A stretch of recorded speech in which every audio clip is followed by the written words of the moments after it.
Proud supporters of Africa this week. Engine, with us, you are number one.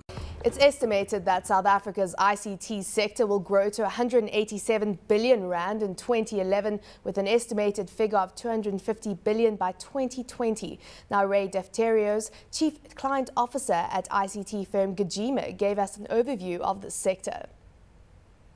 Looking at the ICT sector, I think what's important is that there's probably two roles it plays. The one is as a direct contributor to business and helping them enable their business processes and add value to their customers. But I think also that as ICT becomes more prevalent, as there's a bigger uptake of more devices, that also creates new business opportunities, particularly for smaller enterprises and entrepreneurs.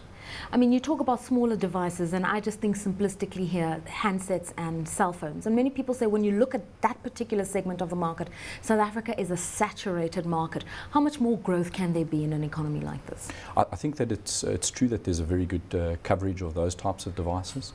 I think it's less to me about the coverage of the devices, but the possibilities that they create.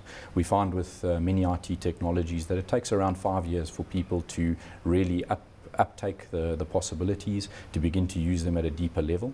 And we've got a well-established mobile presence now, and that creates opportunities to see end users really exploiting the devices. At 99.9% digital penetration in the economy, there's something that you need to capitalize on. How do you capitalize on that and create more innovative products?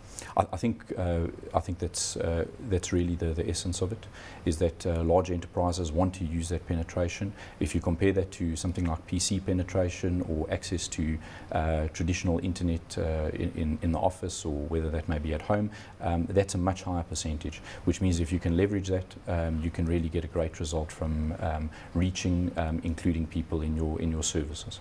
Lots of areas of innovation at a corporate level and even at a government level. You've got initiatives like Blue IQ, for instance, and a lot of innovation hubs. Yes. Are we really seeing dynamic ideas coming out of South Africa? I think we're seeing good growth. I think there's a lot of IT companies that may be punching above their weight internationally. But I think that we're not seeing that translating to great double-digit growth in terms of the economy. And I think that's our real challenge, is making sure that IT is an enabler of growth in other industries rather than looking at the ICT sector in isolation. We've run out of time, Roy, but I'm just going to use liberties here. Cost of broadband, that's a huge impediment. Yes, but I think it's also true to say that over the last decade we've seen that really coming down by huge factors. The ability for someone now for a couple of R100 to get access to broadband, government's commitment to inclusive broadband by 2020, great opportunities for all of us to benefit. The launch of the African Marketing Confederation brings about a new era of knowledge sharing in Africa. We asked Helen McEntee, Director of the Institute for Marketing Management and President of the African Marketing Confederation, to explain the Confederation's vision. The African Marketing Confederation is a pan-African confederation joining together marketing associations, multinationals and institutes from each country. Hopefully each country will become a member throughout the continent. So what is meant by knowledge sharing? We've realized with the Institute of Marketing Management in South Africa, we've realized a long time ago that marketing in Africa has its own separate challenges. We have so many countries, we have over 100 languages, legacies, historical legacies of the past, politics. And so we started to develop a platform of marketing into Africa. And we joined together with our 4 founder members, the Marketing Society of Kenya, the Zambian Institute of Marketing, and the Marketers Association of Zimbabwe, as well as the IMM, to form this. We're the founder members, but we obviously hope to get more members on board as we go. So are we talking about the building blocks for marketing strategies for companies doing business in Africa? Absolutely. And for marketers to develop, we want to also develop the profession of marketing, maintain ethics and integrity in marketing and the way marketing is done throughout the continent. We want to recognize top marketers, and we also want to have African case studies. You know, I know that all the time we're looking at American and European case studies when we're doing business strategy, but now we want to develop our own case What studies. would be a unique value proposition for marketing in Africa? And I'll tell you why. It's 53 countries, diverse cultures, different languages, variations in income levels, and variations in terms of the nuances, the specifications of what an African consumer is looking for. Correct. And I think that one of our large parts or issues that we want to address is research, marketing research. As you say, there are so many different levels of sophistication, there's so many different levels of economic well-being, levels of education. So it's all about really going to the founder members or going to the members of the Confederation and doing research and saying, okay, how are you handling this particular segmentation problem or this particular pricing problem, and then sharing the knowledge and trying to find solutions through obviously joining together with the information. What are the challenges if you've seen them, and how would you turn those into opportunities then? I think the challenges are that there are just so many millions of people on the continent, many of which are struggling to stay alive, let alone to consider things like green and sustainability.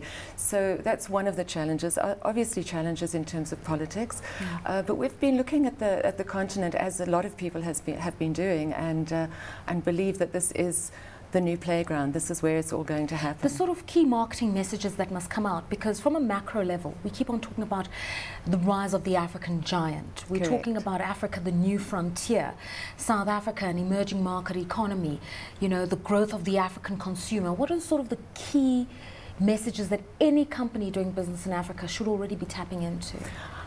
I think on the one side, you've said the positive things about the growing economies on the African continent, but I think that what we also need to consider about is the levels of political upheaval, corruption, the wars, the violence that carries on. So I think our message that marketers want to push through is, as I said earlier, maintain a professional ethics, maintain professional integrity in all you do, whether it's a very basic communication in terms of a small leaflet in a tiny shop somewhere, but at least, or a major television campaign. At least I think what we're trying to do is say marketing as a profession is not there to create needs and wants, it's there to address the needs of the consumers. Marketing as a profession, I know it's quite a profession that a lot of youngsters want to get into in South Africa.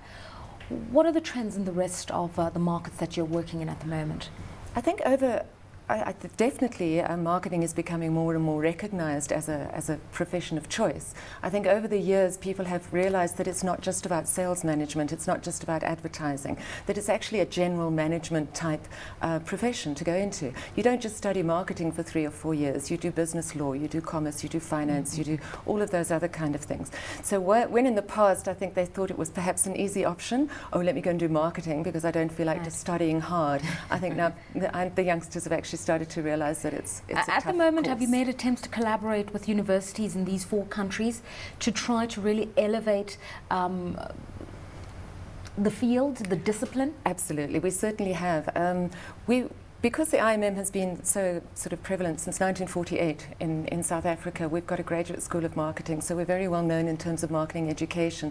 And with this ability, we've been able to go into Kenya, for example, and hook up with the Marketing Society of Kenya that do run a program on marketing and marketing as a profession and education through the local universities. So it's all a very big collaboration in terms of developing the education and the professional side as well. And collaboration with advertisers, because ultimately they'll provide a vehicle through which a lot of these corporate messages will go through. Absolutely. We're looking for one key member per country for the African Marketing Confederation, but obviously membership is open to any other association that might be in an allied industry, a chamber of commerce, something like that. Well, that's all for this edition of Africa This Week. Join us again next week for another roundup of the top stories on the continent in the week. From me, Samantha Loring, and the rest of the team, it's goodbye.